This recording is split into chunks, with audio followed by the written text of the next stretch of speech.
Hi, I'm Amy Flory from Core Balance Therapy, and with me today is Colleen Guess. She's one of the physical therapists at our university clinic, and Colleen is a women's health specialist.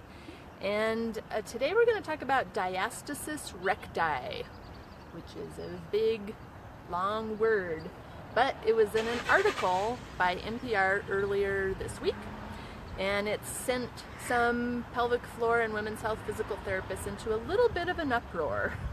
So we wanted to talk about that today. So what exactly is a diastasis recti?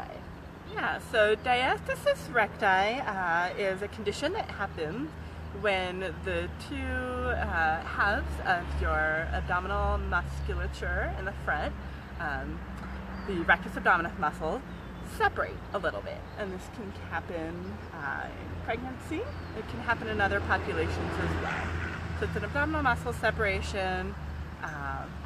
Yeah, like we see it in,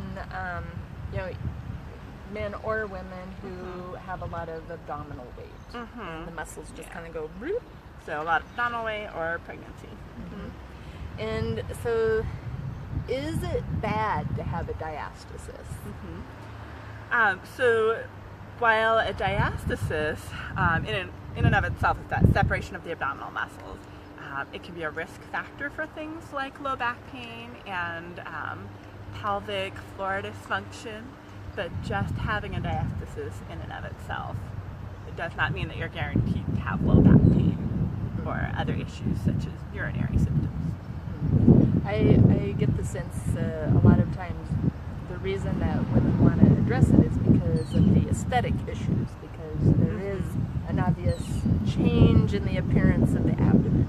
Especially postnatally. That's a big thing that we get is flattening the tummy, which can occur with a diastasis or without, too, whether or not you have that little pooch.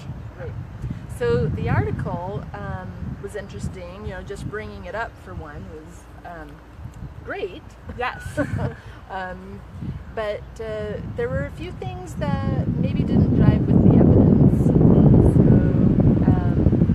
from your reading of the article, what were the pros and cons? Yeah. So obviously, pros are that it brings to light an issue that is often under-recognized, under-treated.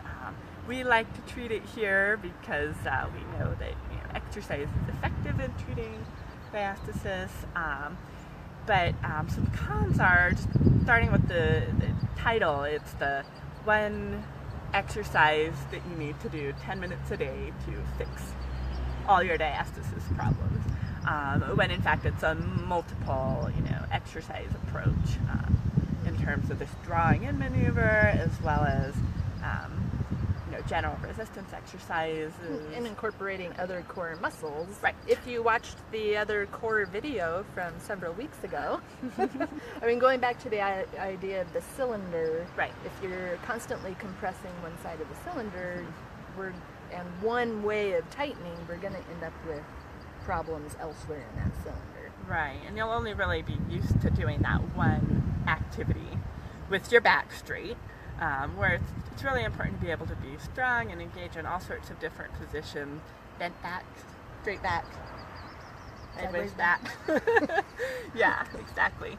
I also am a little leery of any articles that give advice saying don't ever do this exercise again. And this article mentioned bicycle crunches and I think obliques. So things like you're twisting. Right. Yeah, and the fear, and this is out there in some of the diastasis literature, or different methods to close it, is that you're going to hurt your abdominal muscles and they'll separate more and splay open. And when done correctly under the guidance of a physical therapist or someone who knows how to treat this, you can in fact get back to those movements. Yeah, and depending on the person and the motor pattern that they've already been using, sometimes those exact exercises are the ones that will close the diastasis. Yes. There was a really good article about that where crunches did a little bit better than the drawing in maneuver with some people. Yeah, so it will vary from person to person. I think the take-home message is that as long as you can identify how your diastasis is closing, and you might need a PT to help you identify that, then you can take that knowledge to any exercise or exercise program and be able to progress yourself independently and safely.